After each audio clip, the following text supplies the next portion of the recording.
Hey guys, welcome to another episode of All Bass Creations, Ambient Effects Mornings. Hope you all are having a wonderful day. Go ahead and hit that like button for me while you're hanging out with me. So, let's go over a bit of how, first off, how I created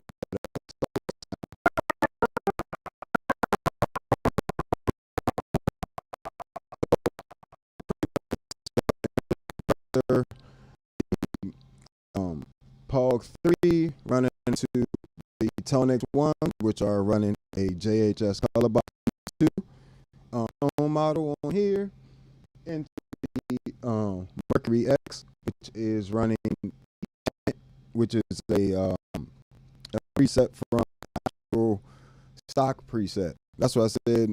Meris has some of the best stock presets. If you're looking for a pedal,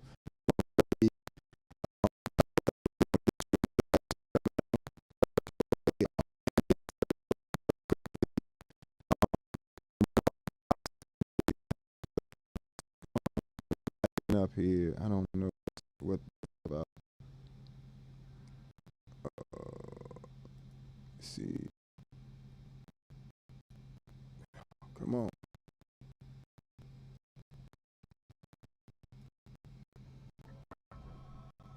Let's get rid of this. All right, we should be good. Hopefully we're good.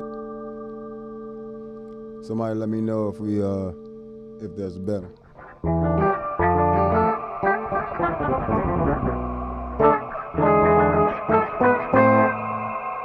So even without the POG 3 on that, you're gonna get some.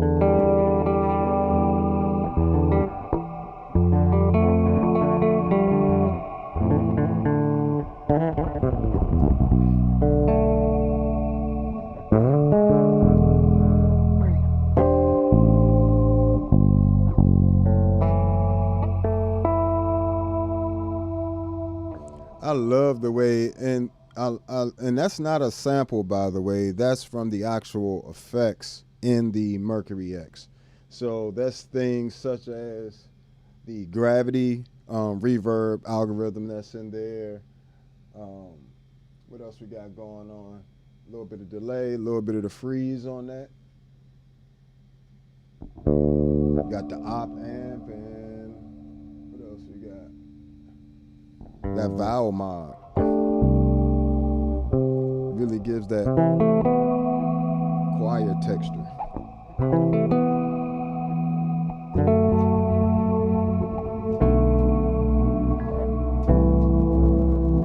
This is literally my Empress compressor, ToneX ones on color box, which is, you know, doesn't color the sound too much. The rest of that literally is the Mercury X, including the freeze function.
So yeah, other than the actual tone parts of my bass, all that was coming from the Mercury X, you know. And I like to use in situations like this, if I want to keep more of my bass sound, you know, I definitely like to add maybe, you know, add some nice chorus.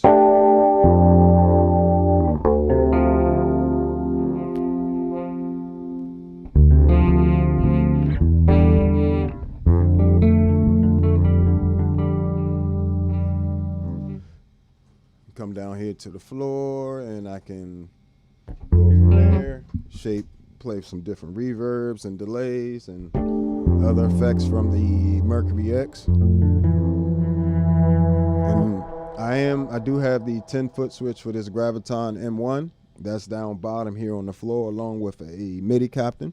So that's what I'm using to control a lot of parameters and preset changes other than the actual touch screen itself. So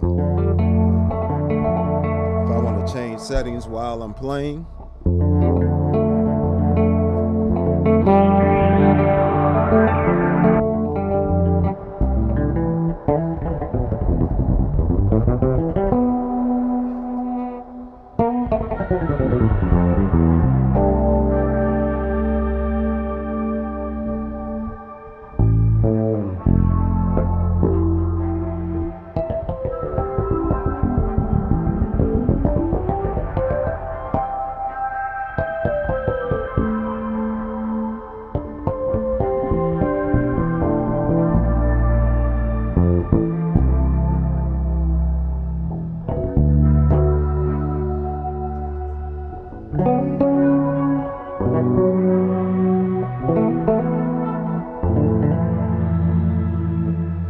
so it just opens up a ton of like possibilities for you that with other pedals is just not even possible. The sound quality is just there. Without it, still a great sound, right? Like that chorus is coming from the Enzo X.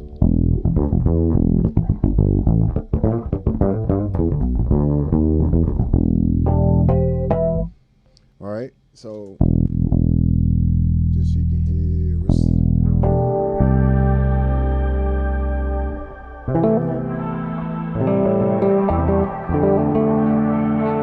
And this particular preset is available on the Patreon, by the way. If you have a Mercury X or you have an Enzo X or Future Impact, ToneX ones, I got like 20-some preamp packs for the ToneX ones, including combination packs of the Color Box plus other preamps together.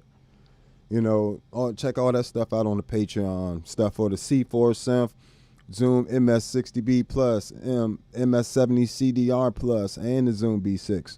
All that stuff's over on the Patreon. And if you just want to support the channel, check out the Patreon for sure.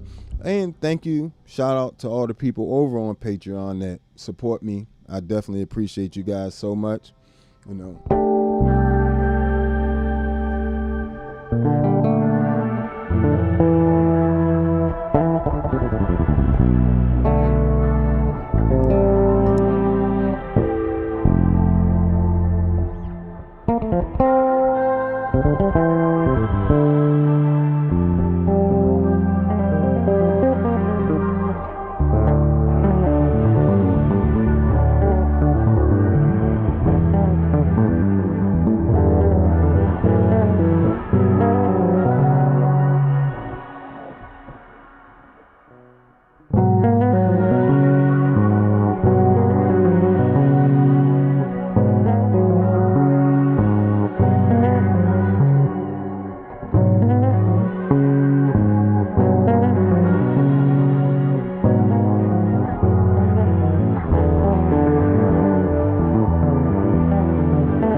So, you know, don't sleep on how reverb and reverb in combination with other effects.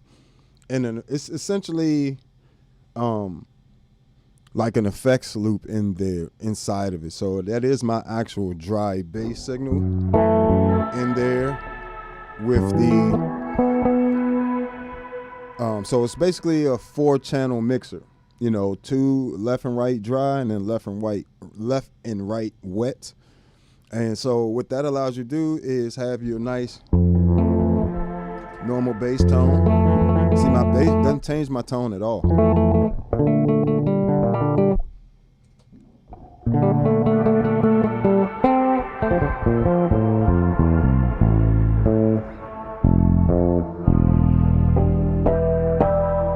Other than a little bit of saturation from the op amp in there. So, you know, having little features like that all in one pedal, you know, yes, it's $600, but you got to keep in mind that it's super high quality.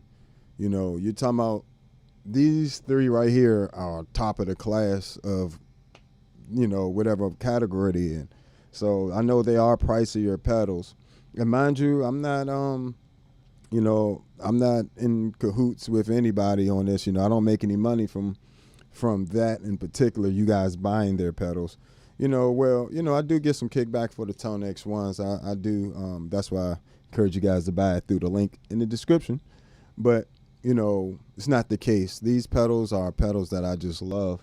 That's why I always talk about, you know, certain pedals a lot. You know, those are typically the ones that I'm just constantly. What? You don't need 15 pedals to create that. You can get that with just a Mercury X.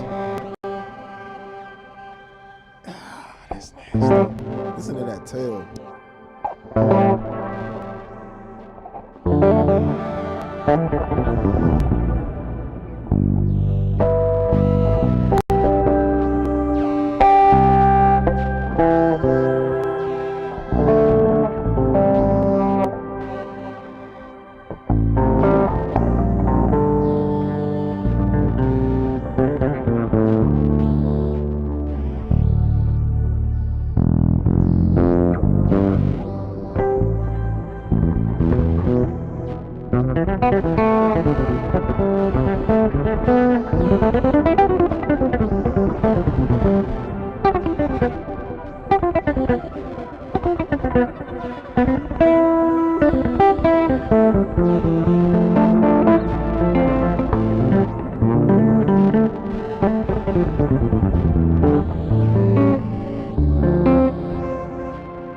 And see, that's another. What's going on, folks? Sorry, some of the comments are a little delayed. Just coming up here. I appreciate all y'all chiming in. Thanks. Yeah, this setup. This is my actual gigging setup that I use for any and everything, including my solo gigs. This is all I need from, you know, underneath this. This is actually sitting on my Terra Nova 42 pedal board. Just to prop it up a little bit more. So this is about half the size of that. So this is a, I want to say 14 by 22 size pedal board here. So all powered by a Canvas Power 15, right? Which are great power supplies, by the way. I actually love Canvas stuff. Like I don't really talk about it too much, but like the stereo line isolator, that's what you're listening to the audio through, and all this is powered by that. And you see how quiet the setup is, and none of this is all of this is in running consecutively. So Empress compressor, Future Impact into the bass synth here, Pog 3 into the Enzo X, then come down here to the ToneX ones, Mercury X to the Jam Man Solo HD. And then underneath there's the MIDI Captain H4 MIDI Pro, and that pretty much distributes MIDI throughout my board, including wireless MIDI. So this Graviton M1 is running on wireless MIDI to the board. So You see there, and the foot switch to this Graviton M1. And I have the 10-foot switch. That's also wireless. And as you can see, I can just change from the feet.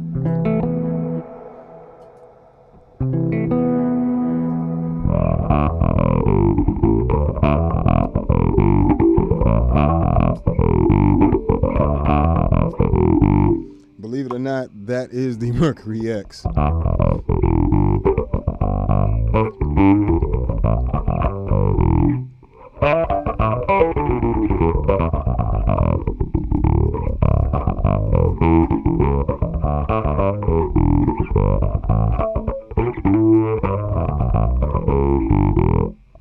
Just nasty work. How is your reverb pedal going to be doing that?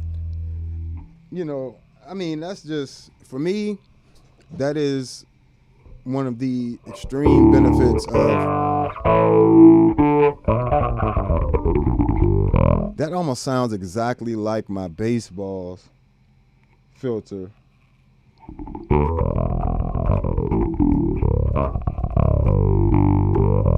I would even say it sounds better than my baseball's filter, because that cuts. That's gonna cut in a song. You know what I mean?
So, as you can see, it's that's on, for me, that's on par with, I mean, pedals that you could spend an extra $200 for, you know what I'm saying?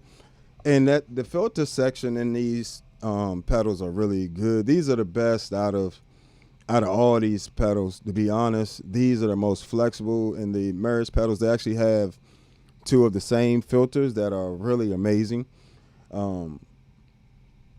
You know, and mind you, this is not I'm not doing a commercial for Meris pedals right now. I'm just talking about how I'm using my pedal board. And it just so happens that those Meris pedals are some of the ones that are, well, everything on here is key to a lot of different things, but excuse me, those ones are really key to some signature sounds I've been starting to really craft with them, compared to, you know, having a bigger setup and having a bigger setup with a bunch of filters, right? Say I have a bunch of analog filters. You're not going to use all them joints. You're going to be carrying a lot of them. A lot of times they going unused. With the filters in here, they pretty much can get you any sound you would like, you know what I'm saying, in terms of a filter sound. And this one even has an actual twin filter in it, the Enzo X. But if we just go, this is my envelope filter I made from the Meris filters. Mind you, all this is in the preset pack, including the Negus preamp, which is this is even my end of my chain of all my sounds. Like, even if I'm going straight just bass, then I'm going to give me a nice little bass sound here.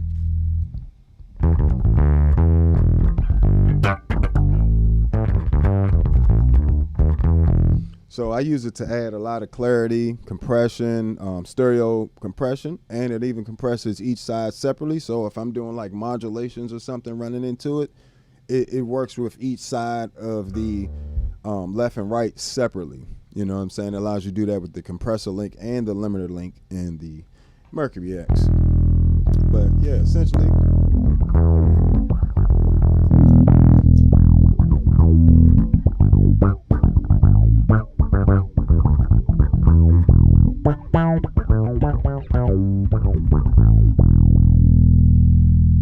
switch this over to, let's go Ampeg, color box into Ampeg SGT.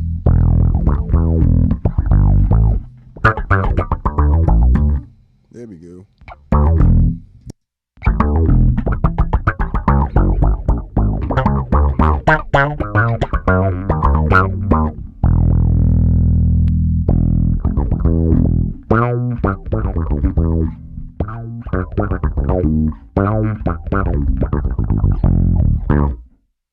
And I actually think for me, it adds a good amount of articulation to your sound.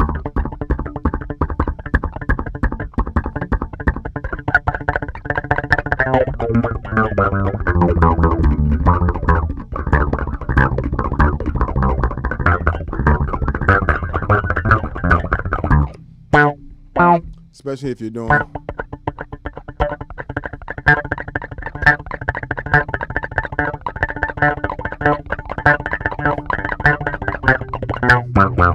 it really lets those notes pop out. And that's I think that's like an overlooked necessary thing for filters, right? So you get that, a lot of times you'll get that filter sound, but you won't actually, well, I'll just say this, the problem I've run into, I get that nice filter sound, nice warm filter sound I wanted at home, and then when I go out and use it, it's not cutting a lot of the times. I've had that problem with other filters, you know. But these filters in here, they just cut, man. I'm not sure. And it's like when you hear it, it's just like, okay, that's about as good as any other envelope filter. But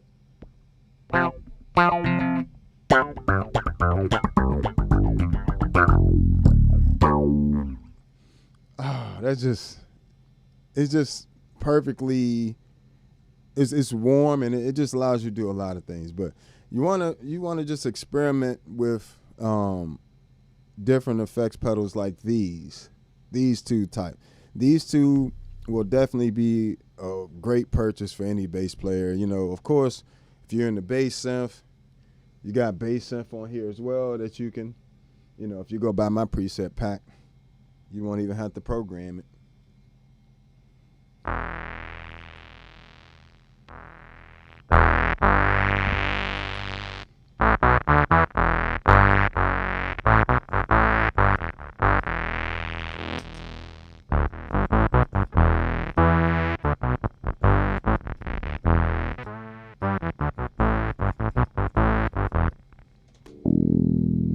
beautiful ring modulator. My favorite ring modulator, by the way.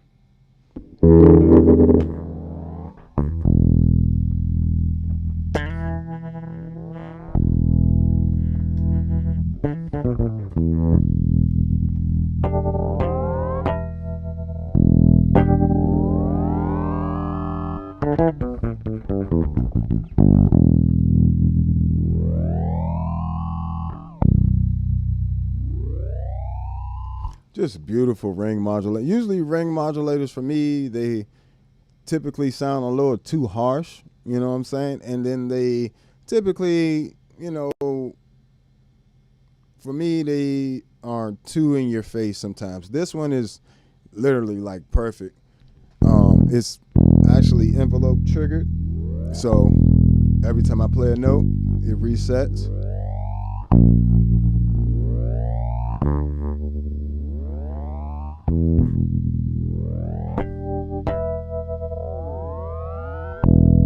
Which is just beautiful, you know what I'm saying? Doesn't get in the way, but still adds a little bit of, you know, extra movement to your sound, to every note.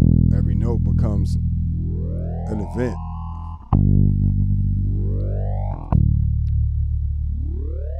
And of course, you can just always kick on a bass synth with that as well. Let's try out the MXR.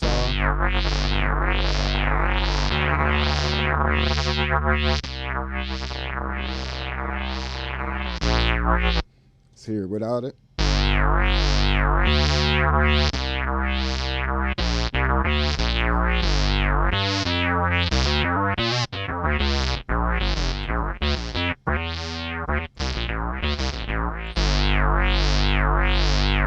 Right, let's go to something else this time.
Now, I know it doesn't seem like much, right? But then you kick on something like,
So you can see even on your lead sounds, it can give you some different textures and things that you might not have necessarily thought of or, used before. Don't be scared to try out different sounds.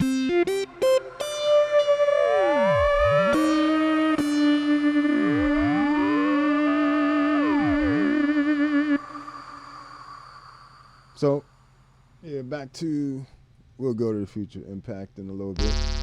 Back to some more bass synths.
Just trying out different stuff here.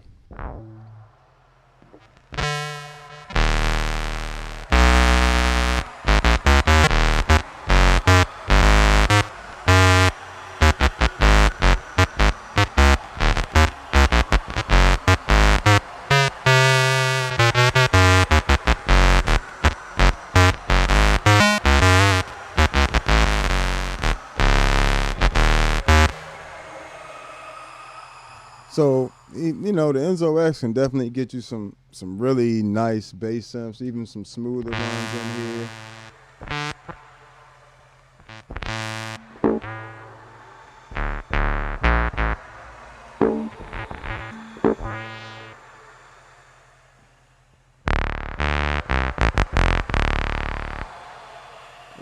Let's go back to the preamp here.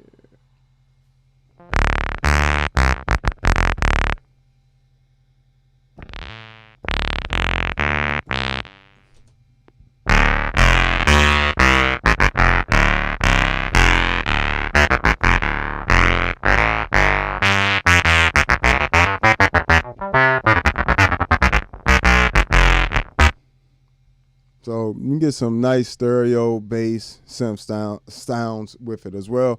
Appreciate you. Looks like Nelly 617. Appreciate you subscribing. Make sure y'all hit that like button, subscribe, keep up with me when I go live and I do this type of stuff. If you haven't already, it greatly helps me out if you hit that like button or the hype button, invite some friends, whatever the case. But so we got the Enzo X there. Now the Future Impact is where I do most of my actual bass sound work.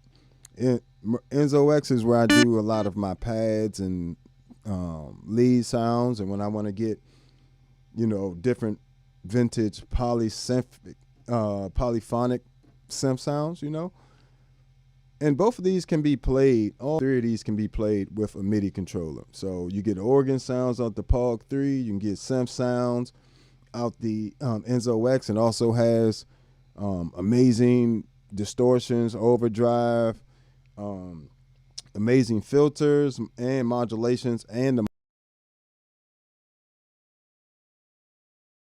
pretty much any way possible that I can think of for the most part. It's always something else. But so let's go to say this. This is a little synth based tip. You will have to spend some time with each pedal learning how they interpret your playing or interpret a bass sound, basically. For your playing style in particular. I also recommend a fret wrap. These definitely help, as well as clean technique in general.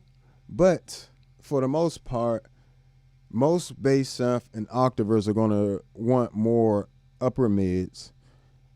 And want you to keep the bass relatively flat. That pretty much gets you good results. Boost the high mids, keep the bass flat, or even roll the bass off. In a lot of cases, rolling the bass off actually gives you better tracking. But the Enzo X, it likes the low mids in the bass to track the note. So you want to roll off your lows, boost the low mids for this. And again, for these three, you'll be better off boosting the high mids and just keeping your lows flat or rolling them off. So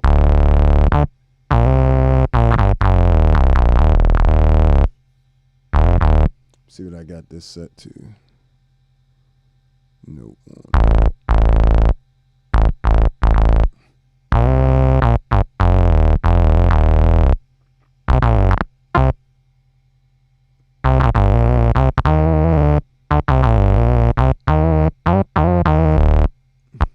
I don't know why it's glitching out on me today.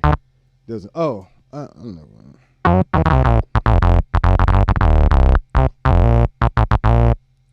I probably got it up too loud. Yep.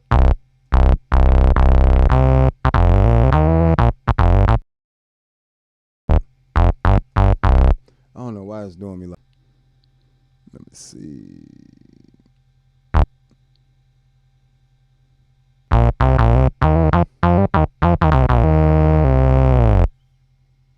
Bass sounds out of this. I don't know why. It might be me, might be the pedal. It usually tracks way better. Is it because I'm not hitting that red light?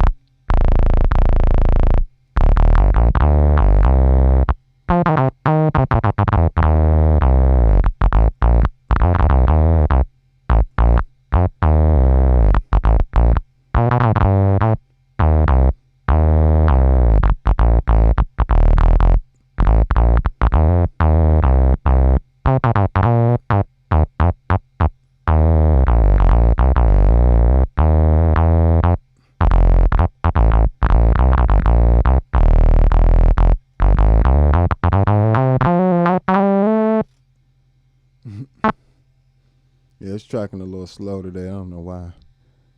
Could be me, could be the pedal.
caught up playing around with these different bass synth pedals, things like that.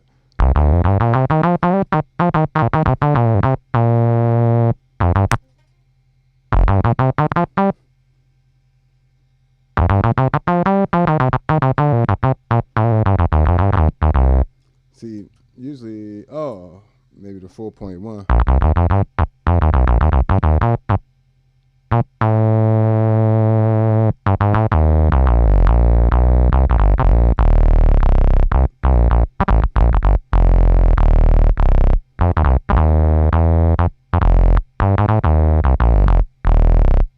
There we go.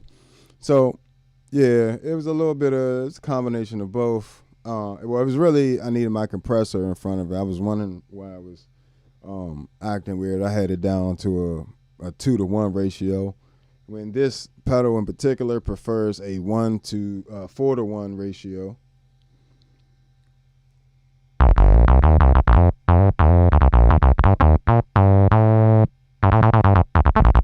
And it does reverse exactly how I had it. Longer attack, slower release. I mean, longer attack, shorter release.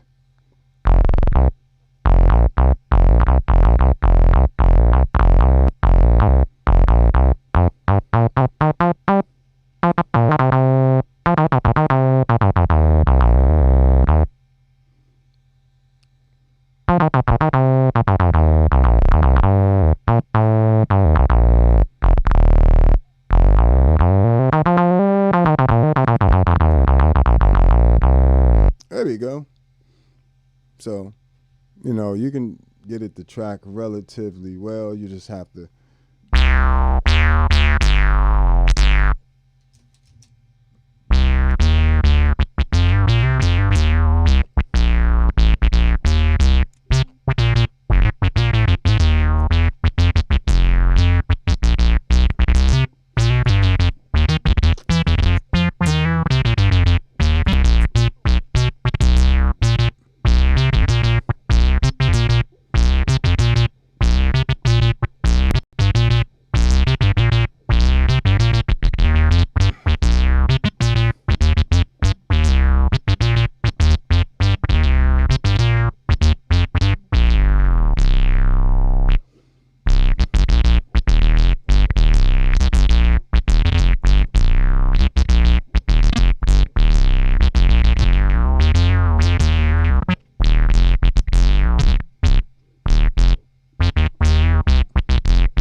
So, yeah, it actually, you can get it to track very well.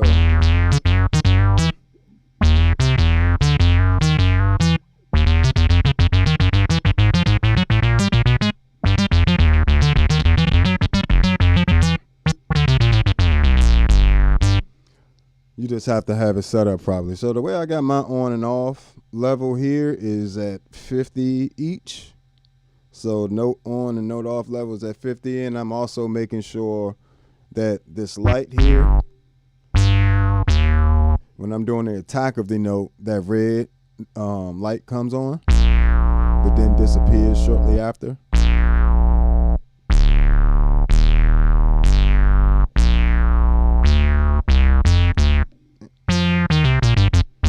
And the reason why the compression is important is so, like, you see how like every note hits it and does, and also all my notes are pretty much behaving the same.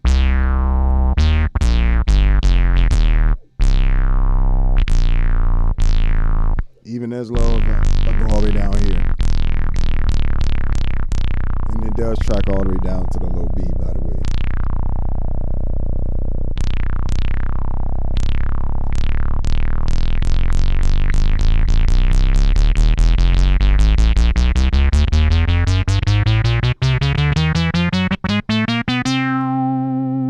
That lets you know it tracks fine.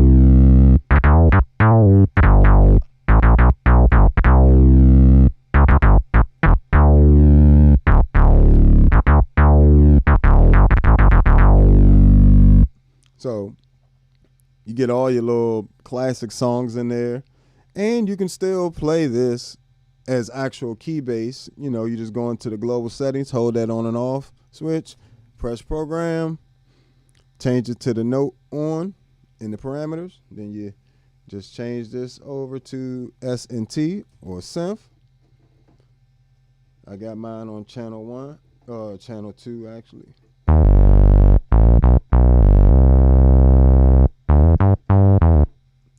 Same sound. Future Impact also has a tuner built into it, along with the Enzo X. Both of those have tuners. So those are additional features of those pedals that are, you know, definitely help you out, keep you from buying or needing to have extra pedals on your pedal board in general. Go ahead, hit them likes and them reactions for me, folks. I definitely appreciate it. Switch that back over to bass.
Now I do have to do extra muting to do my octaves with the synth pedals as well. So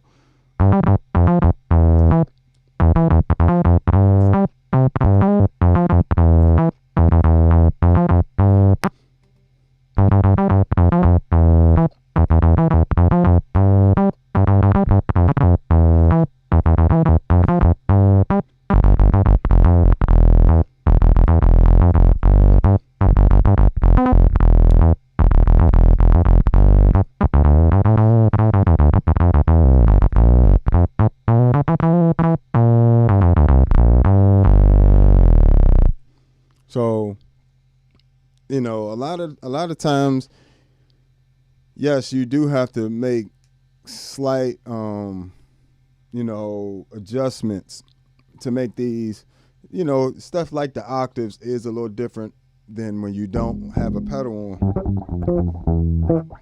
Because even if you're playing it without the pedal,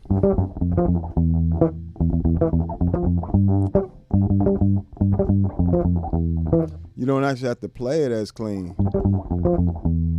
But playing it with the pedal,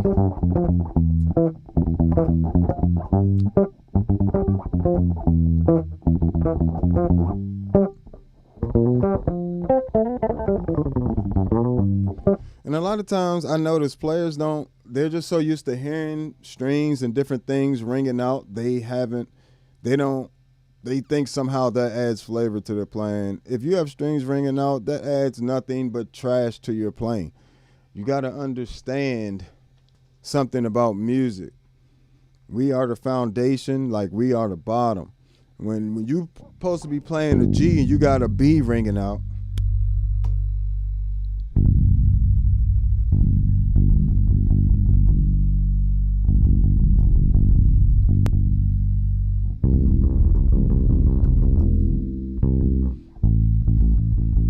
and you know that's doesn't do anything for your playing. Every note, every sound needs to be intentional from your instrument. So you need to make sure you're properly muting with the strings, playing things as cleanly as possible. Like I said, a lot of times you think you're playing something cleanly until you run into an octaver or you run into a synth pedal, and then that kind of exposes you. A lot of times it's just exposing little parts, you know. Now, do any of these track perfectly? Absolutely not. None of these pedals track perfectly. Now, the POG 3 comes, you know, and the pitch detection, the polyphonic pitch and stuff on these two and this are absolutely amazing. Those actually I can't even get to glitch out at all, no matter what chord or what I'm doing with them. Only difference being the octavers in here have a slight more latency than this.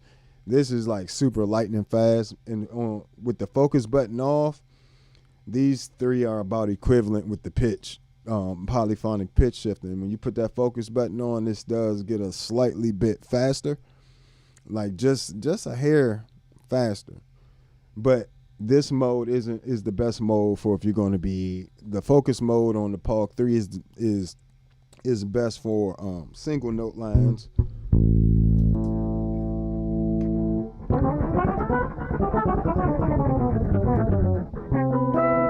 Now it will do chords, but to me,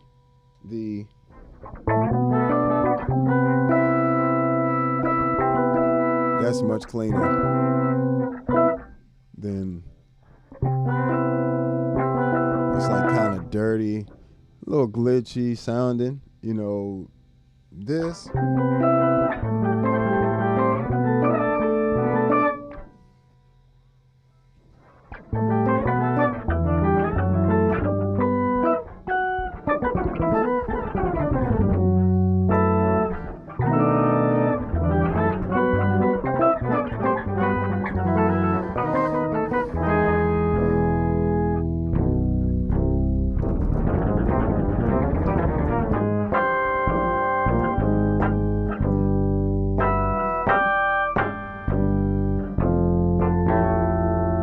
Like I said, I can't get it to glitch out. It's up there in price, but for the features that you're getting, this, you know, you don't have to have a deep freeze or a super ego. You don't have to have separate filter. You know, it's also got built-in input gain, which lets you overdrive the sound as well. So.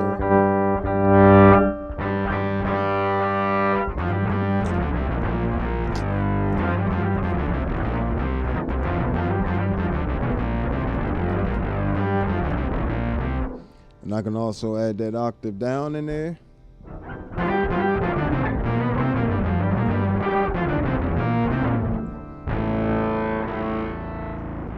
Let's get that octave down.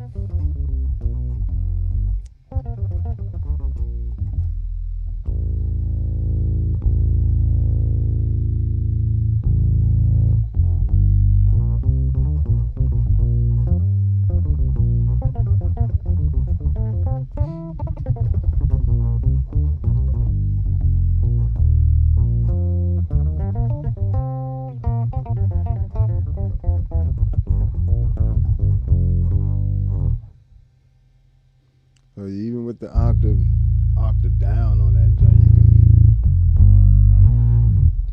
I like to keep the gain low on that. Keeps more of that bottom in there. You can even add a little detune to that, widen it.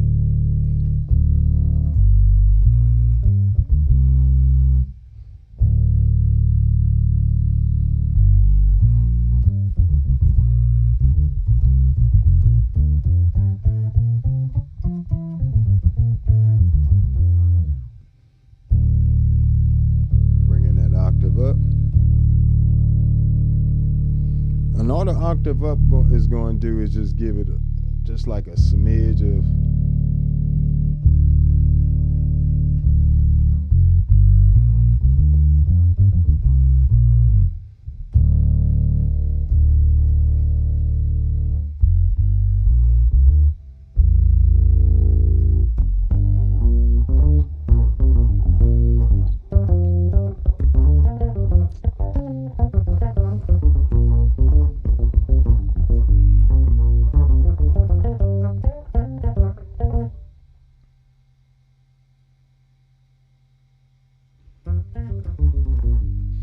Then a lot of it also depends on your EQ. I'm sorry if you guys can't all hear this. You'd have to have on headphones for this range of the frequencies. Oh, I gotta say that. How I say this without messing nothing up? Well, I'd rather have this. Let me see. I'm gonna go down. I want to copy this preset to. I want this to be saved here. So pretty much you can copy a preset. Like if you have these settings here, and you say you created it on a different patch, you can go and copy the patch to a different location, different destination. And then you just press and you hold and say overwrite preset, existing preset. Yep. All right, so let me just go back. So now I got that.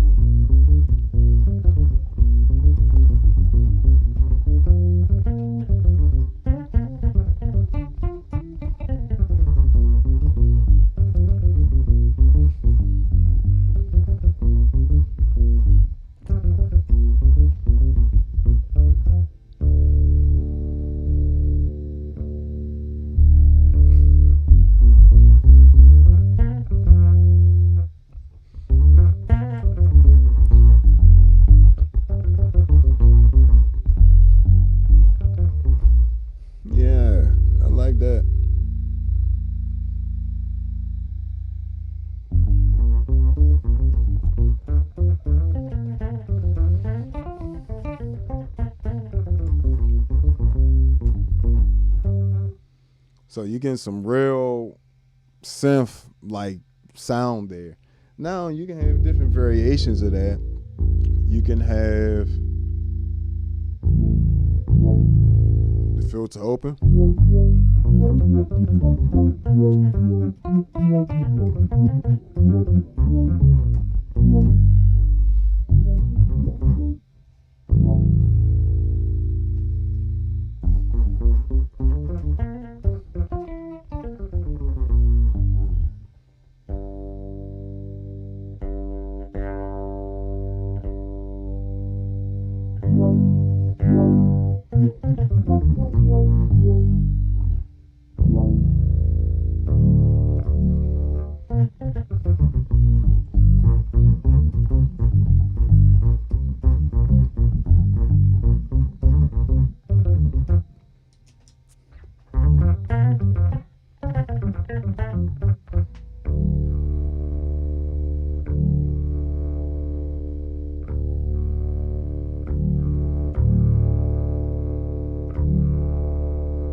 So I'm also want to spread this sound out a little bit. So like the center is just the octave down.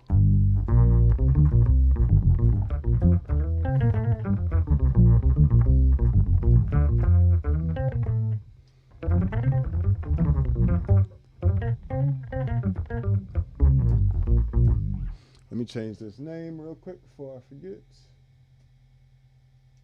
Up, preset, edit name. Go down.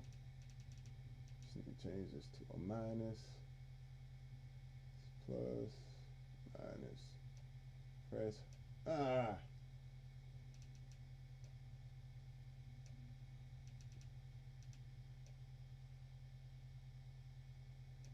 right. Preset name, save there.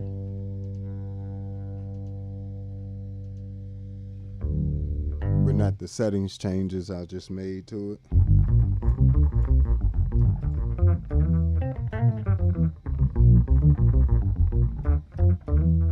I like that. That is a smooth octave down sound. Y'all don't forget to hit that like button, comment, ask questions is fine. Asking questions is perfectly fine.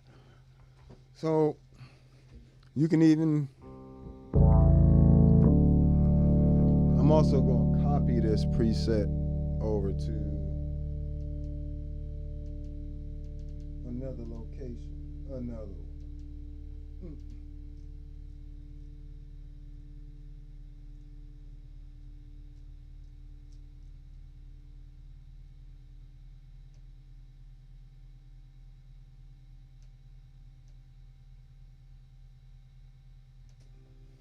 So I love how you can copy presets. You can naming presets and stuff like that on there is a little bit of a headache. But you also have the EHX port software, that you can completely edit the POG 3 in, as well as that's where you do your firmware updates. The Meris pedals have the Predator software pre-editor, what I'm saying, but it's Predator, it's a play on the word.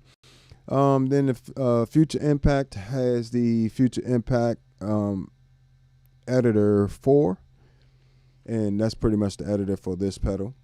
So these four pedals, all have the ability to be edited completely in the computer, so you don't have to do everything on the pedals. Now, me personally, I prefer doing things from the pedal, especially creating sounds. I don't like reaching for a mouse every 5 seconds, so I do like the user interface on these pedals here. You know what I'm saying? It definitely allows me to get things done really quickly.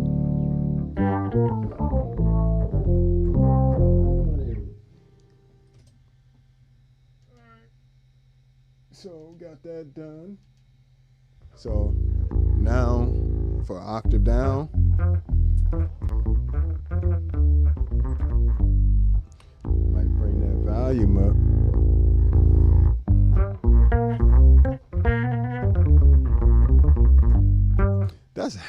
That is smooth. Up, left, save. Quickest way to save on the POG 3 is to use this little encoder knob there. So you just up, right, and that's pretty much going to save your settings. The easy way to do it.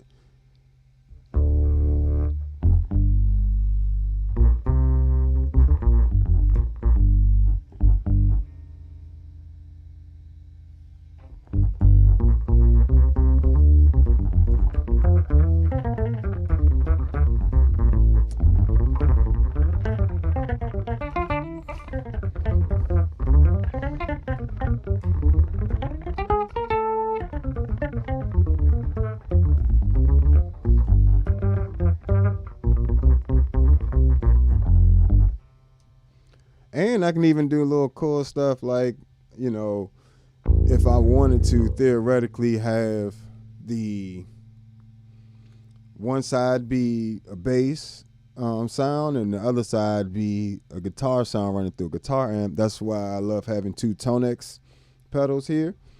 What it allows me to do, let me see something, make sure we still up and running pretty good here. Make sure ain't nothing lagging or nothing crazy.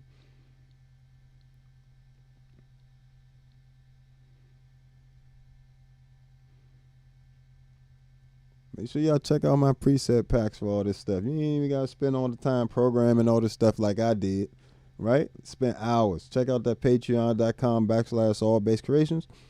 Also, if you find this information useful to you, do not be afraid to hit the Cash App, Super Chat, all that good stuff. You know, I greatly appreciate it. You guys always look out, and it means the world to me. So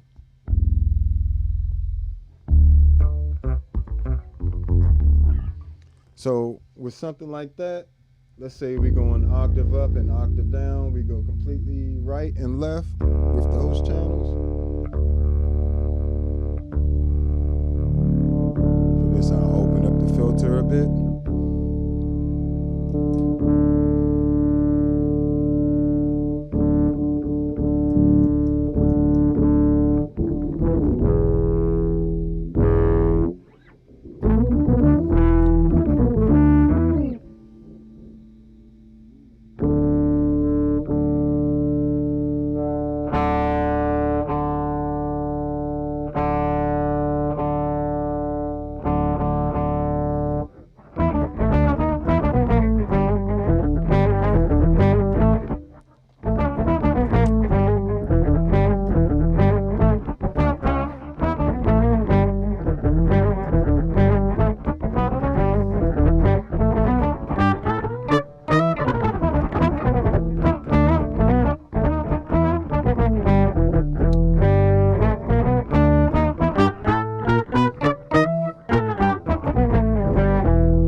So you can split it like that as well in there. You know, you got a lot of options with this POG 3 as well. So split sounds, you know, different textures spread out. But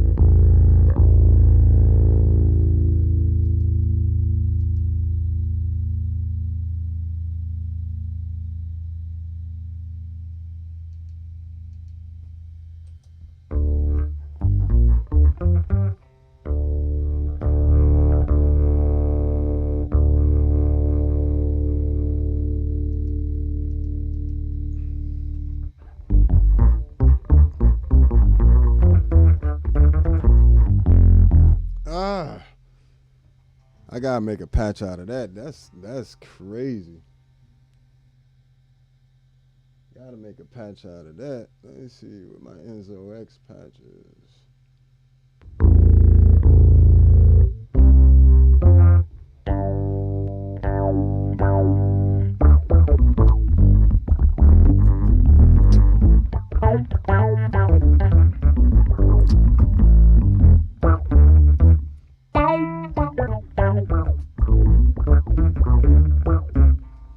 Phaser.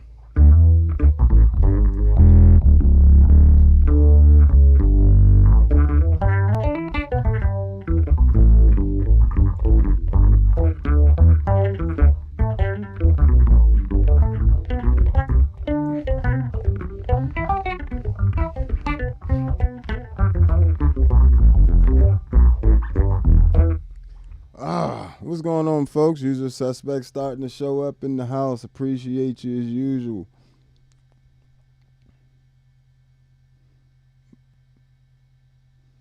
But yeah, so I mean, this is just an awesome combination of pedals, to be honest with you. Like, just taking something like this, all of these are multi-effects units, with the exception of this, and this. So the Empress compressor, the Jam Man Solo HD, the Graviton M1, none of that's a multi-effects unit, but literally the Future Impact ToneX ones, MXR bass synth, POG 3, and the Enzo X, Mercury X, all are multi-effects units essentially. They all are capable of much more than they might appear on the surface in terms of usefulness for a bassist. So you're going to have modulations, distortions. Let me see what my distortions are on my, I think it's around 75, I want to say.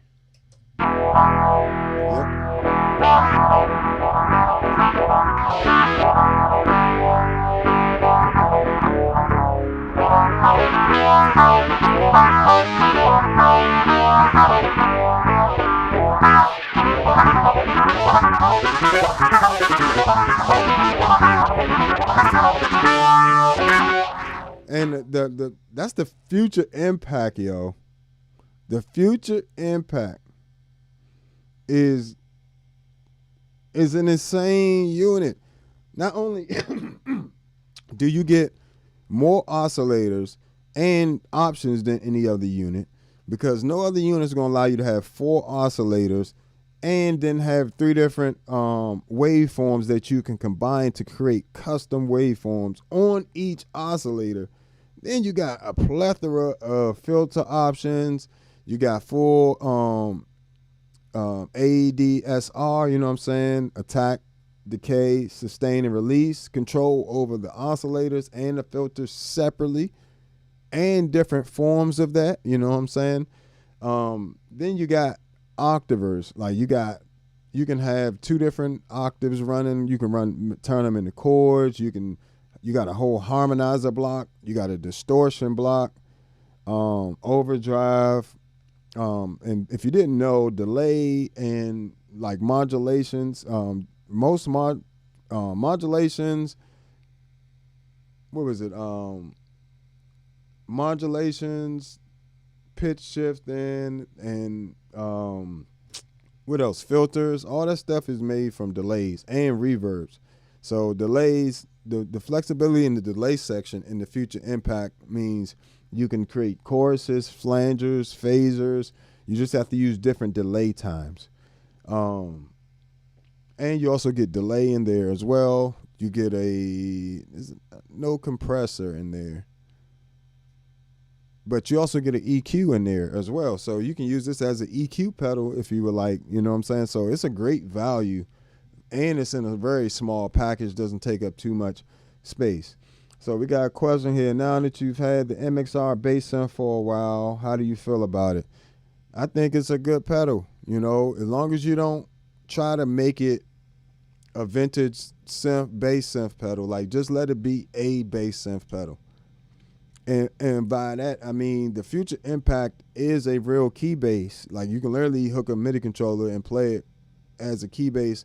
Not only that, you're going to get a ton. It's like having a ton of vintage keyboards in a pedal, versus the MXR bass synth is kind of like its own thing. You know, like I said, you can play some very cool sounds with it. Take this off.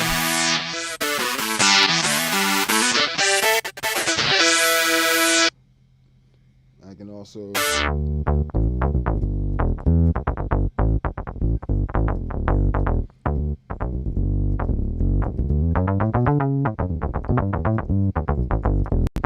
and for those of you that are interested, I'm actually going to be doing a members only live stream. Since the MXR bass synth, I can't do a preset pack for it. I'm just give you guys a bunch of different settings in the video, but it's going to be for the members only of the Patreon and the YouTube. So if you're not a member of the channel, don't ask me about no settings for the MXR bass synth, because I'm gonna direct you to become a member and you'll be able to find that video.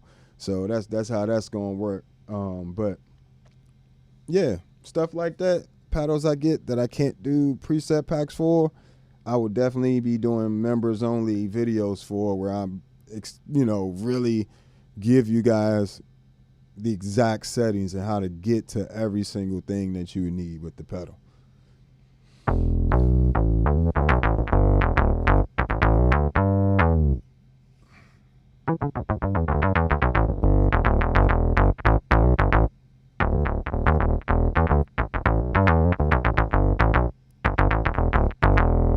So not a bad pedal at all. And if you want to multiply your presets, I will give you this tip. Add that expression pedal. So this the same preset, but with my toe down instead of my heel down.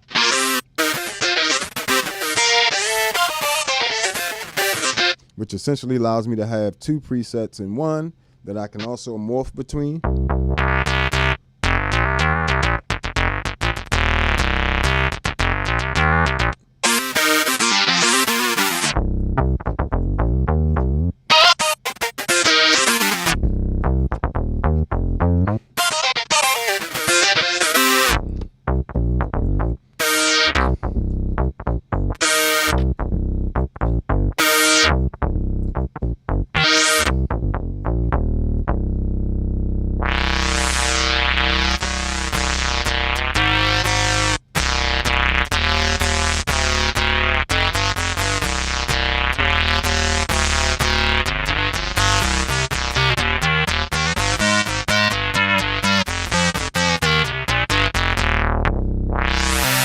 So, you know, and that's all those different sounds.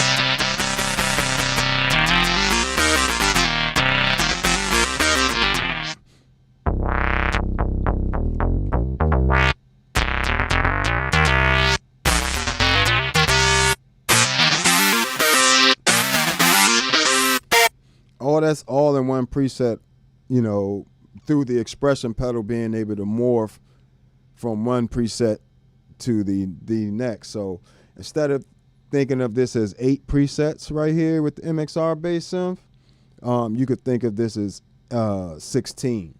I mean, no, 8. I mean, 16. What is that? Yeah, 16, because it's 8. You got the green section, 1, 2, 3, 4, and then the red section, right? So you multiply that times 2, or really you can multiply it times 3 at minimum. You know, as you can see, that was a bunch of different.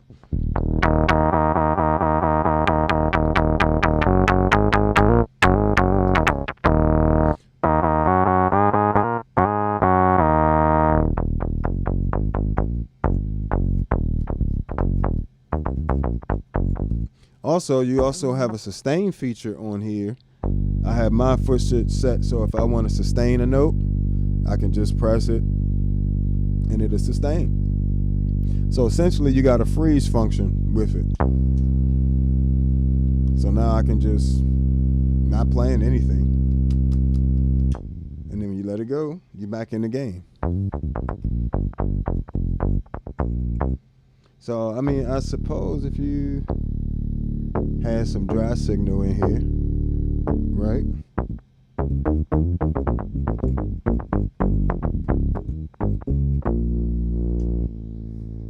Let me see if it just holds it.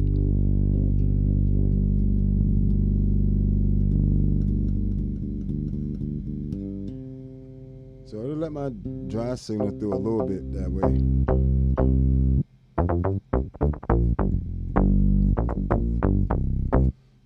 Yeah, so I can get some nice sounds from the MXR bass synth, but it's not going to be like if I'm trying to match a actual vintage bass synth from a song, I'm going to do that with the Future Impact all day long, and I'm going to get spot on, like spot on. And if I want to play it on Keybase, because say I'm on a, you know, on a gig where you can't afford to have any of those glitches, right? Because like I said, all of them have, you know, none of them track perfectly with the synths.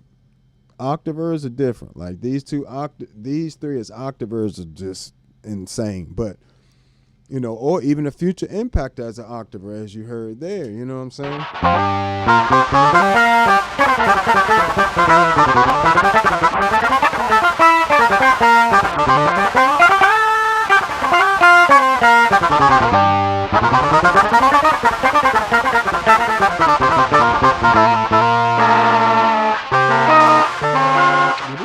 Did it try to track it? It tried. Tried to get it in polyphonic, but it's a monophonic octaver, but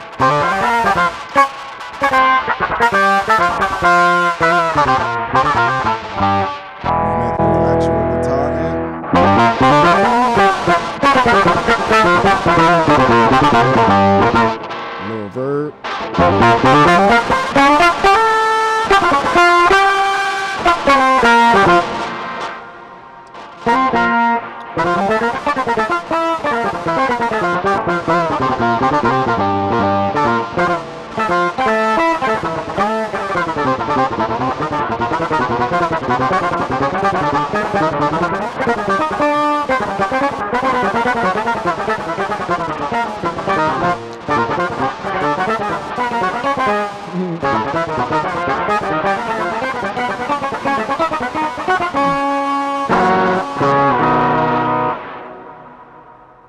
Yeah.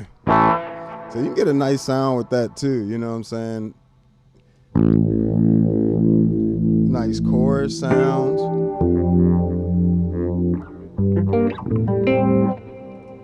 And this is just the Future Impact. Well, what else we got on? Empress Compressor, Future Impact running into the ToneX ones with the color box tone models, into the Negus preamp with the modifier switch on, which adds reverb.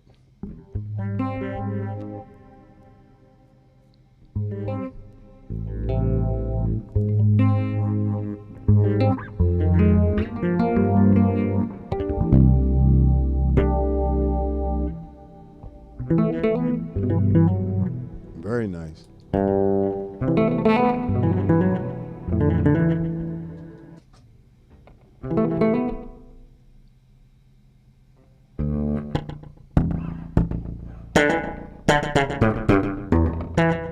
Mind you, that's a Future Impact as well.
Come on now. That is an insane bass sound.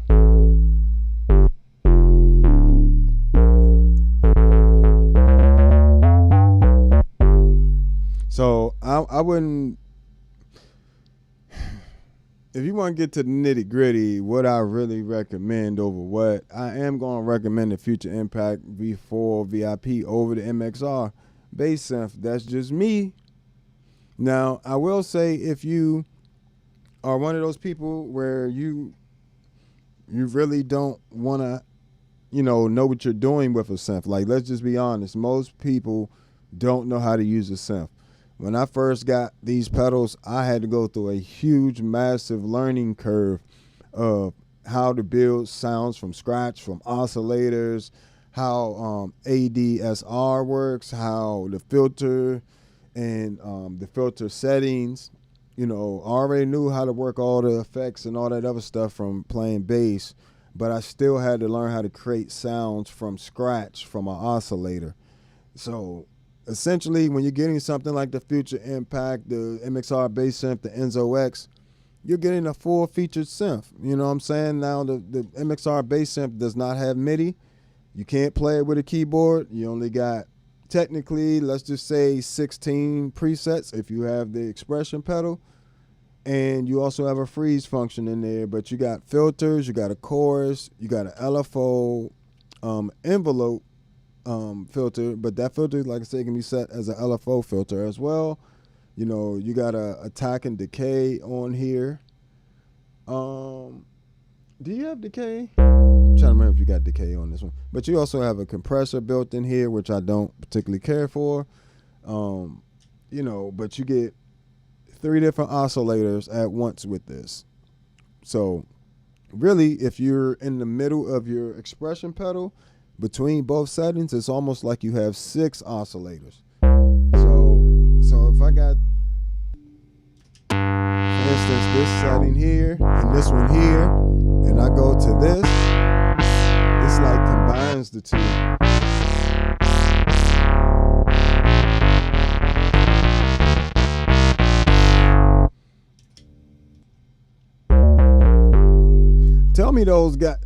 Tell me that's the same thing. Come on now. You can hear the sound difference with those. Like, I don't know why people keep acting. I know you all were excited about the MXR bass synth like it was the second coming of whoever. But it is a really good pedal, but it is not a vintage bass synth. I know how they hyped it and sold it to you, but that's not what it is. You got to use it as its own, you know, thing, like as its own bass synth. Like, don't try to just copy sounds. Try to come up with your own sounds with it, because that's when you're going to get the most out of the unit. It's going to fall short every time if you only try to recreate other sounds with it from keyboards. If you really want that, you're going to need to get a Future Impact V4 VIP. Notice I didn't say get an Enzo X for that, because the Enzo X isn't exactly in that territory either. The Future Impact V4 VIP and V4, the regular one, are the only things that I've run across in pedal form that will get you a massive amount of those vintage keyboard, you know, monophonic keyboard sounds that you sought after, the Moog, you know, and all that stuff. So, you know, that's the main thing. You know, I already knew that from the first time I heard the videos of it, you know, people playing it. You know, I didn't get this pedal early. I got this really late compared to a lot of other YouTubers. But, you know, the MXR bass synth is a good pedal. It does track well. And, you know, if you're not into, you know, if you're just one of those people that refuses to use a computer for whatever reason, or refuses to learn things, or don't want to have to learn how to use a synth, MXR bass synth is going to be your best bet. It still tracks very well. All these track well, though. All of them track well. It's really, a lot of times, they have their little quirks, you know, but they all track well. You can make any of them glitch in terms of synth pedals, but yeah, you just want to use it as a thing. I don't even know why they sold it or marketed it like that. Maybe because they knew y'all would buy it. If they just said, oh, you can recreate, you know, all the Michael Jackson sounds, or, you know, you could do this or you could do that. They kind of knew that when they were selling it to you, you know. So keep that in mind, that when people are showing you things and they're selling it to you, you know, some people stand behind their product, some people don't, you know. Some people tell you what you want to hear, or the best marketing points of it, and some people tell you the whole truth about it. The MXR bass synth, you know, pretty cool pedal. I have no complaints about it, but it's not going to get you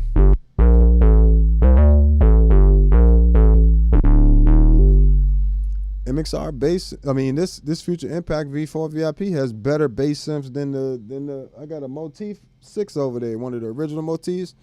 This has a higher sound, better sound quality. I'm not gonna say higher, has a better sound quality, you know, and better bass synths. I can build better bass synths with this pedal than I can that actual keyboard. So keep that in mind too. This is like carrying around a Moog in your pocket.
So just bass synth galore with this thing. A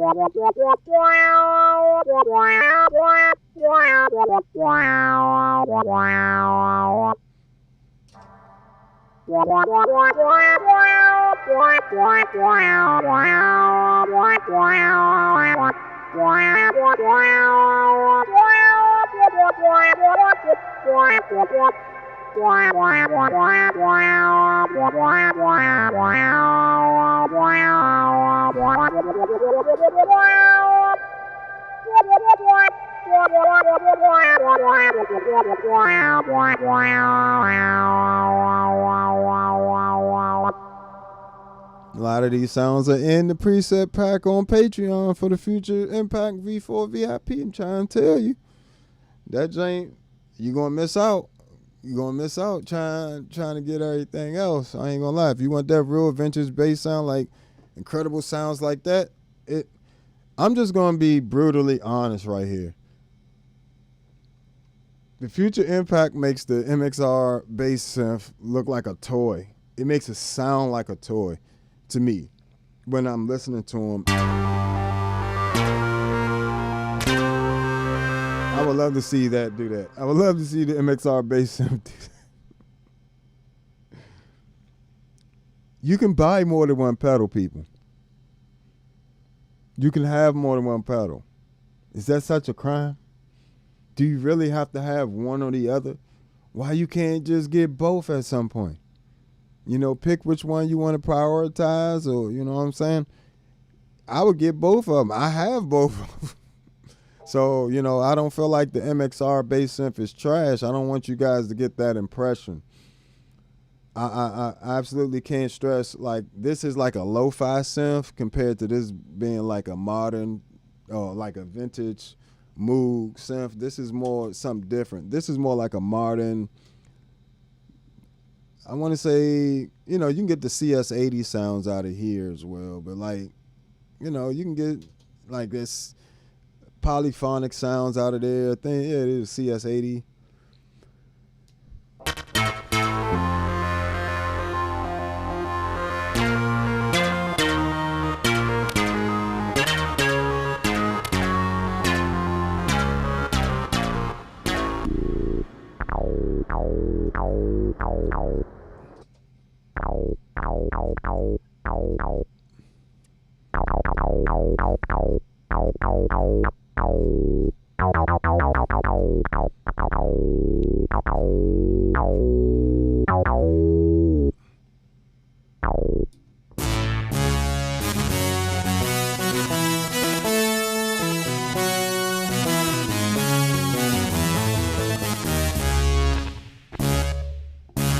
And that reverb, I mean that delay, is coming from the Future Impact.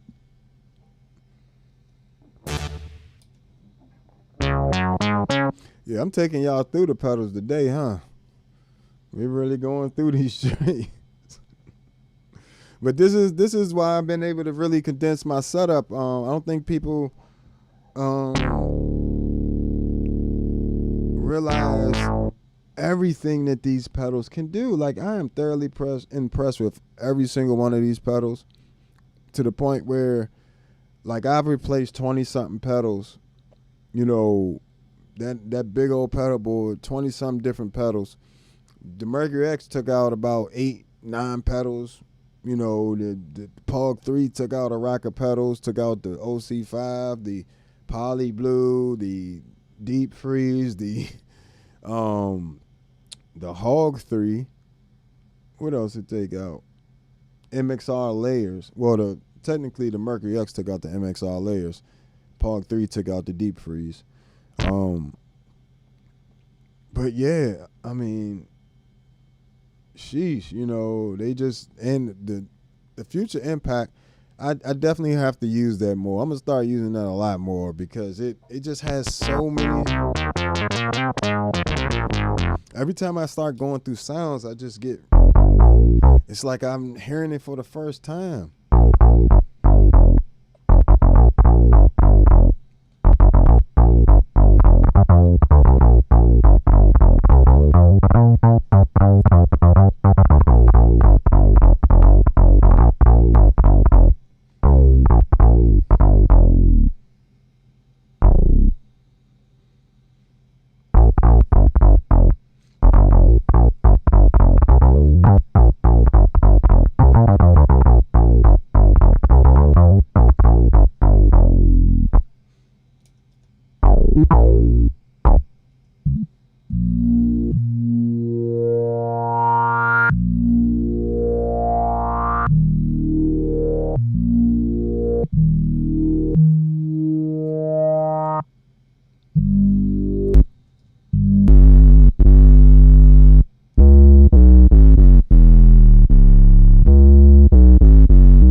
This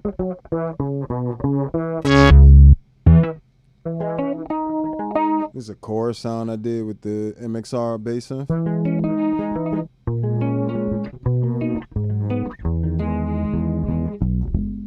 You know, but it's not my favorite sound.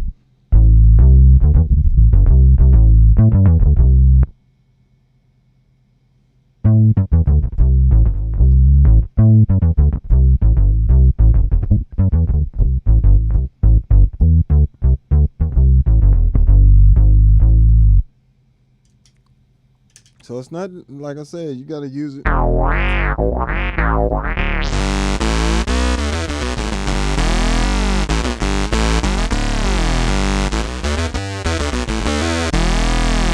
it's, for me, it's like a lo-fi synth. I look at it like a lo-fi synth compared to the Future Impact. That's more of like a hi-fi, very clear, very key, just key bass, like real key bass sounds. Like this is synth sound. Now, can I get this sound with the Future Impact? No. Because the Future Impact is not meant to sound like this. This is not necessarily, they might have tried to get it close, but it doesn't sound like that. But when you use it,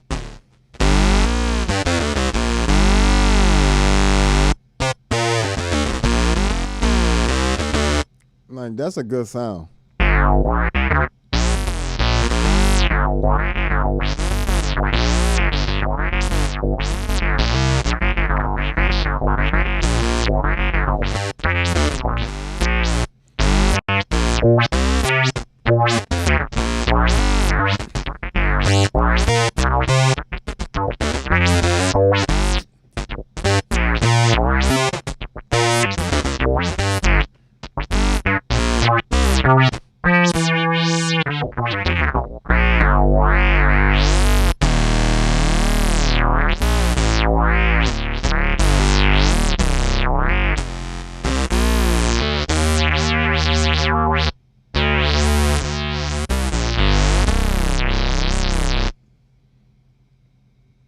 Come on now, don't sleep on it.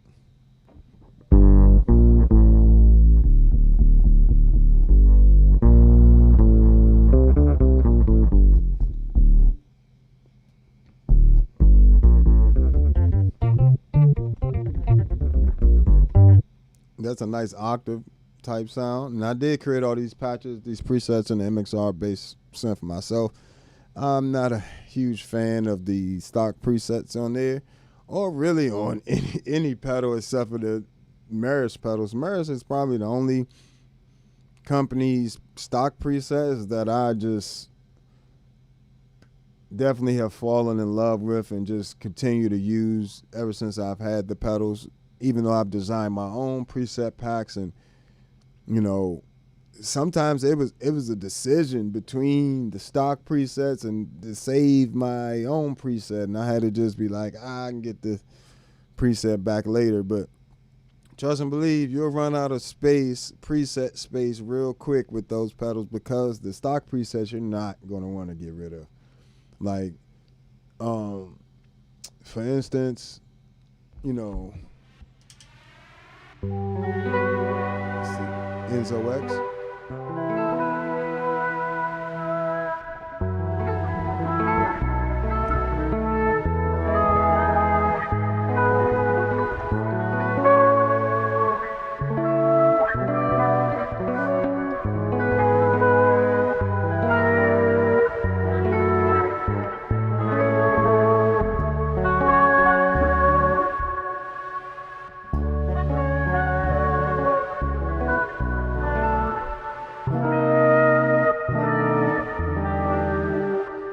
Told you can't trip this joint up.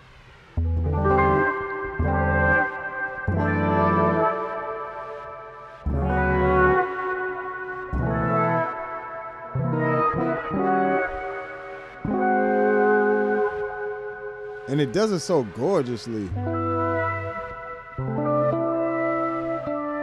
I definitely prefer using the Enzo X stuff, the Meris pedals for my chordal fade in octaves. Not that they aren't nice on the Pog 3. I just like these more for chordal stuff like that.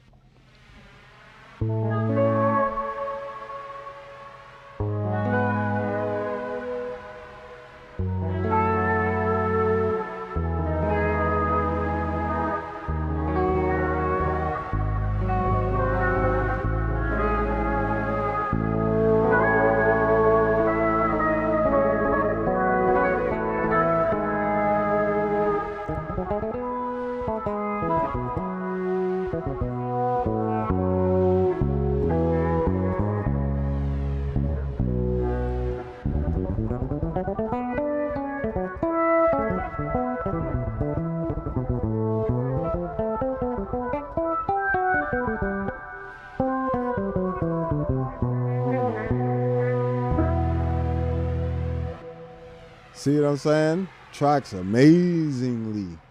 And I can say that about, these three are actually have amazing octavers. Now the Pog 3 is the most versatile featured packed octaver available on the market at the moment. What's going on, folks? Appreciate the usual suspects stopping by. Appreciate you stopping by to check up on me. If you haven't already, folks, hit that like button. Help a brother out. Appreciate you. But, the Pog 3 is going to be the most versatile. If you're really into using, like I need an amazing octaver. You know what I'm saying? I'm used to my Pog 2. You know what I'm saying? So this was like a scaled. In terms of the octaves, the Hog 3, Hog 2 had 10 octaves, I believe, while this one, only has 6, but it's the important 6, and you can use warp to adjust each voice to a different harmony. So if I wanted the octave down, if I wanted to use a whammy effect, I can use like the octave down. Come over here. Let's do.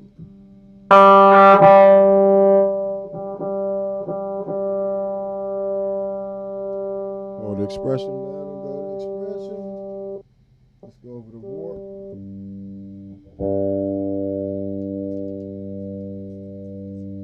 Max that out.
Nice warp feature on there as well. See what we got here.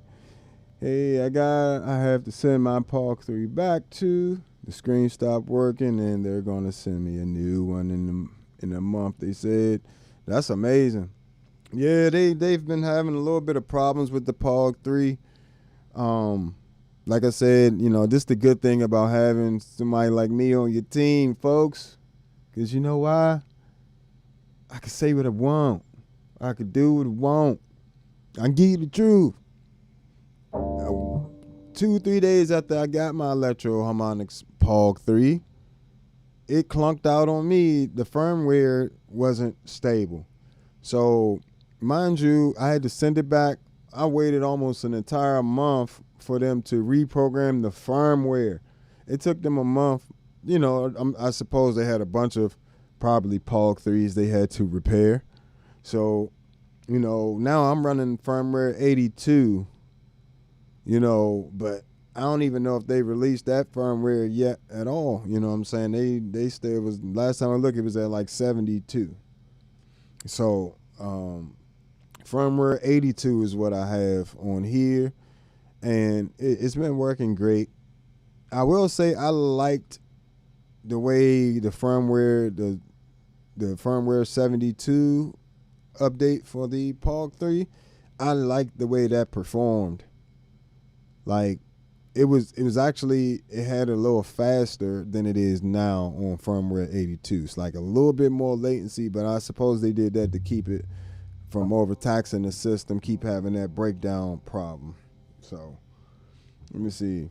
Just got a ToneX 1 that's on sale now on Sweetwater. Finally pulled the trigger. Yeah, and it definitely come in handy on plane trips and all that stuff. Like I said, the ToneX 1s, if you're not familiar with them, ToneX 1 is not just amp models, right? It'll model your whole entire rig, including the mics and the console that you recorded it through. As well as it has a built-in compressor, noise gate, what else on there? Modulations, delay, and reverb on there. And an EQ section that is really good, plus an IR loader. And is running at a 24-bit, 192 kilohertz. So an amazing little unit that fits in the size of the palm of your hand. Come on now. If you need one, check out the link in my description. The channel gets a little bit of kickback for, everybody that buys it through the link. So if you want to support the channel, that's another way you can do that as well. I greatly appreciate you. But yeah, make sure you go and check out some of my preamp packs on over on Patreon as well. Like I said, if you don't want to have to buy a color box and an Ampeg SGT, guess what I got on there? A preset pack for that together with them running, in one tone model. Running the color box into the SGT, color box into the Aguilar AG, color box into the Gensler Magellan, color box into the Gens Band Shuttle 9.0 tube head, and various things like that. So check all that out on the Patreon, as well as the individual pedals preamp. So, color box, TC Electronic BH500, Gensler Magellan's on there, Eden WTDI is on there. What else? Delaney Digbeth is on there. So if you want to try out all these different preamps and you have a ToneX, you don't even have to buy them. You can just go buy my preset packs. I even have version 2 preset packs on there for a lot of stuff, and the stuff I don't have version 2, all the version 1 stuff is still up, and all the version 1 stuff still sounds amazing. So depends on what you into. Some people say the version 1 sound better than version 2 with the captions, but for me, I like them both. But yeah, so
Oh no, I mean if you got it on sale, man, like trust and believe, man. If you got a good price on that ToneX, don't even worry about it, man. You support and you know what I'm saying, you're an avid supporter of the channel. You know what I'm saying? You pop up pretty much every time I'm on live, man. You support a lot. I do appreciate when y'all do buy through the links and stuff, and I will make sure. I'll double check it when I get off to make sure that I have that in my descriptions. It's supposed to automatically be there, but and it was automatically there. Something might have changed. No, my link actually goes directly to IK Multimedia site, so it takes you directly there. For beginners, what to buy first? Like which pedal, which bass, what you just said for beginner which to buy first. Like that doesn't, you got to give me a more detail than that.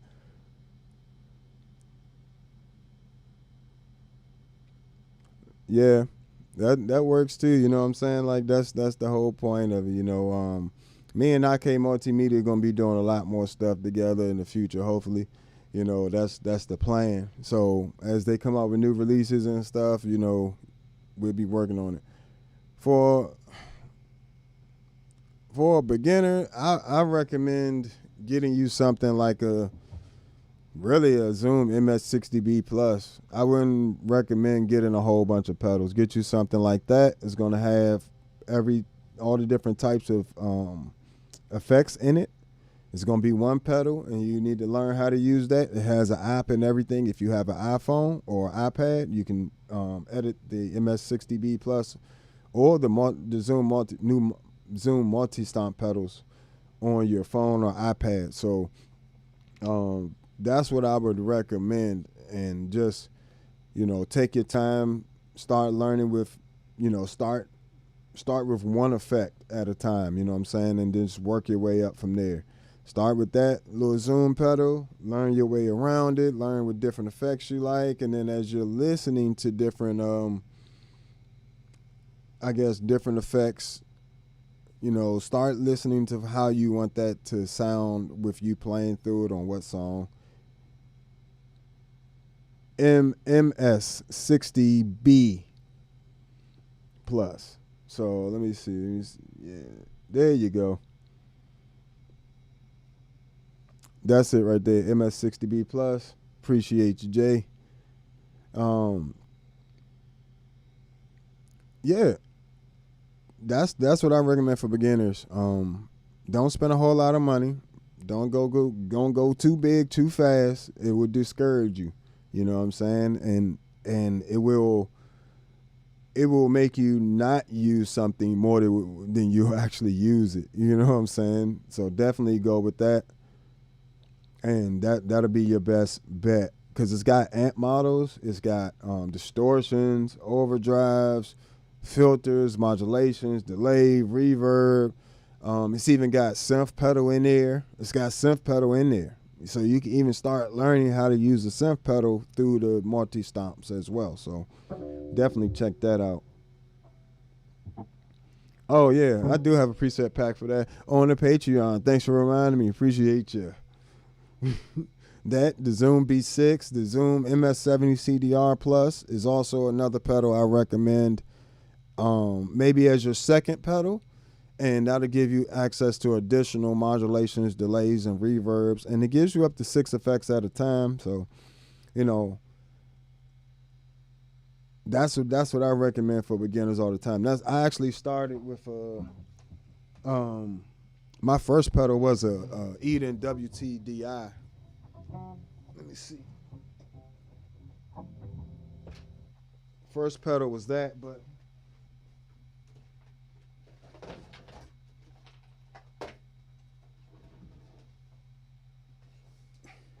here is my second pedal ever. And, this is the Zoom B3 right here. This is my first actual multi-effects unit, and it still works. Still have it, of course, And mind you, something like this, if you could find something like this for like $40-$50, somewhere, I even recommend just getting something like this. This made my life so simple. Like the the pedals was right there. Like everything was right here on the screen. You know, if I need to go to another page, change types. You know, and then you had the physical knobs right here, so I can, and it's just these 3 effects at a time, plus a looper. It's a looper in here, tuner. You know, you had your XLR out. You know, I was rolling big time. I thought I was really rolling with my thing. You know what I'm saying? I was doing what I could, folks. You feel me? But this thing went to a lot of gigs with me, a lot of gigs. You know, input. You got your stereo out. Control. It's also an audio interface, and it can be battery powered as well. So, yeah, this was number 8,475 off the line. Oh, brings back memories. This joint brings back so many memories. Y'all don't even understand.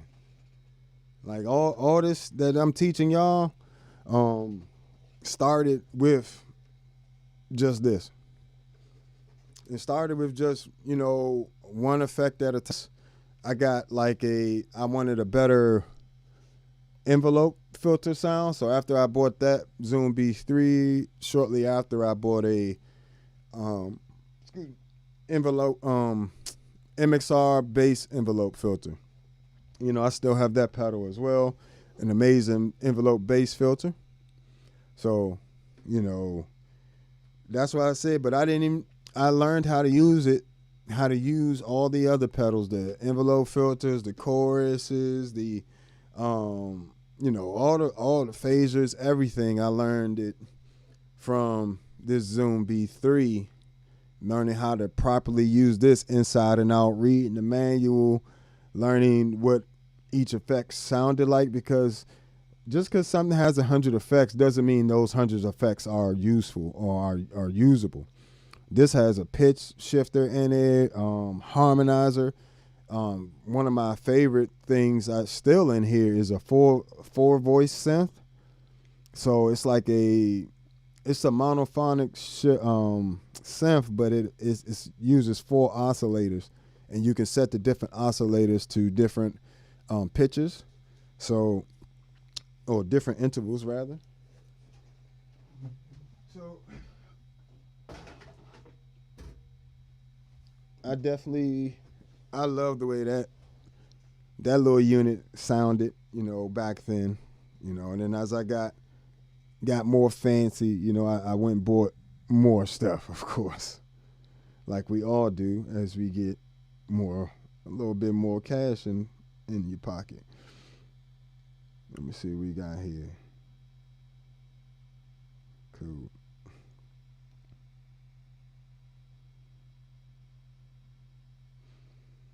Let me see what we got here. So,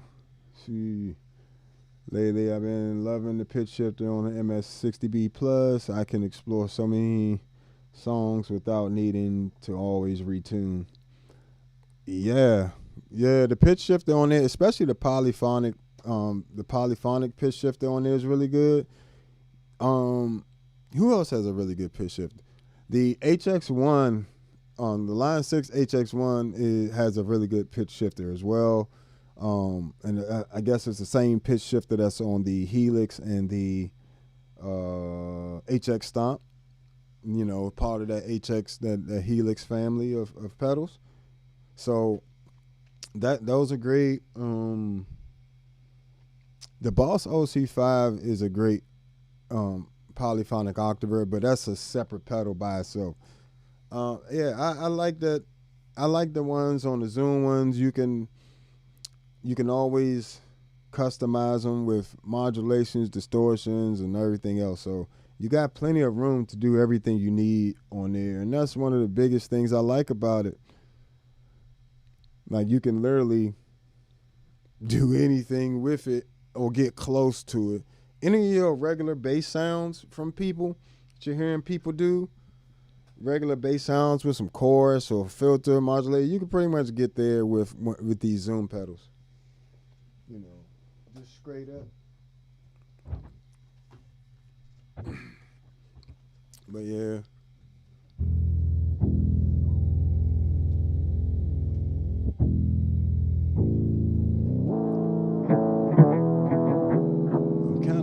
this to be a little bit more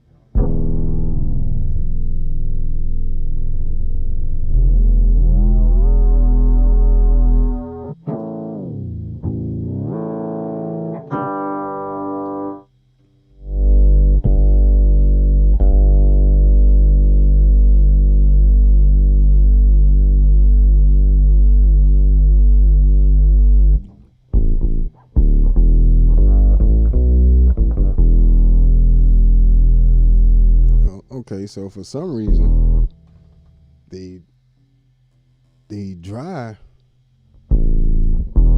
is now the octave down. Why is it doing that? Let me see something.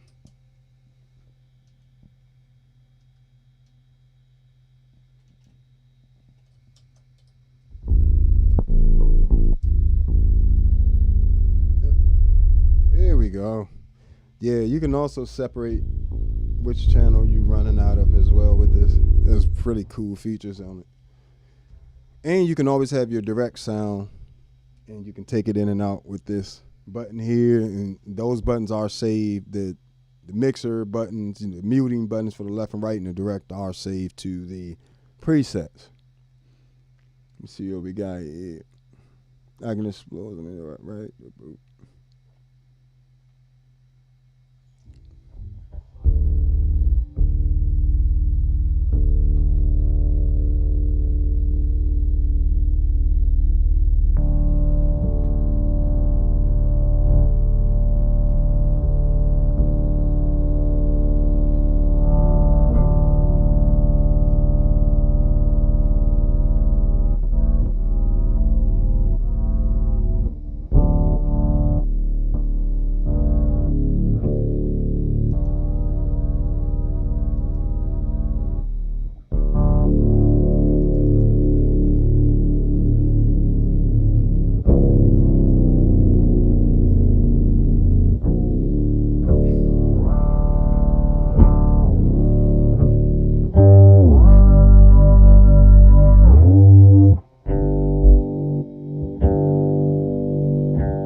Stupid low. Probably make that a bass synth.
So it take a bit of experimenting, especially with a pedal with this many features, in terms of the panning and everything.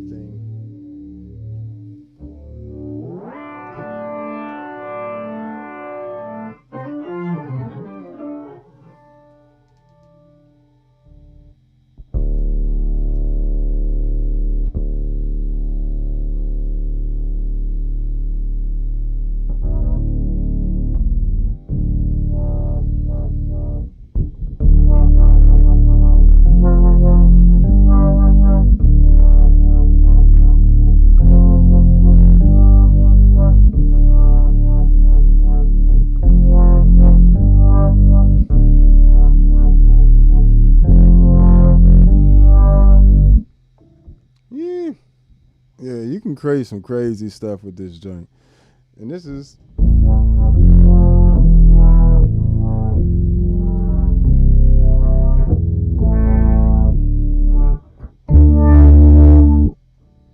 yeah. So I definitely appreciate you guys hanging out with me. Let me see what else we got here. Yeah, the ME90B looks like a good pedal too. I would say whatever you get, I mean that's gonna run you a little bit more than the Zoom pedal, but it just, you know, I like those Boss pedals for you can kind of see it, and like all the knobs are like right there, so you know that also helps you learn things as well. But it's just the Boss pedal definitely sounds good as well. You know, Boss is known and legendary in the effects market for a reason. You know, like I said, their OC5 is one of my favorite octavers of all time. You know, so definitely I say take your time, do your research, look at your budget, but you know, don't try to get the absolute cheapest thing. You know what I'm saying? But try to get something that's quality. The reason I recommend the Zoom pedals is because it's like they're not the cheapest pedals, but they're not the most expensive. They're going to last. They sound good. And Zoom typically keeps up with them in terms of like they hold up. And they typically do updates and add little effects every once in a while too. So, and, you know, appreciate y'all helping them out up there. Appreciate you. Yeah, we all here to help. We all here to learn stuff. You know, I learn stuff all the time. You know, this community recommends me pedals. You know, like I wasn't gonna check out the Future Impact or the Enzo X. You know what I'm saying?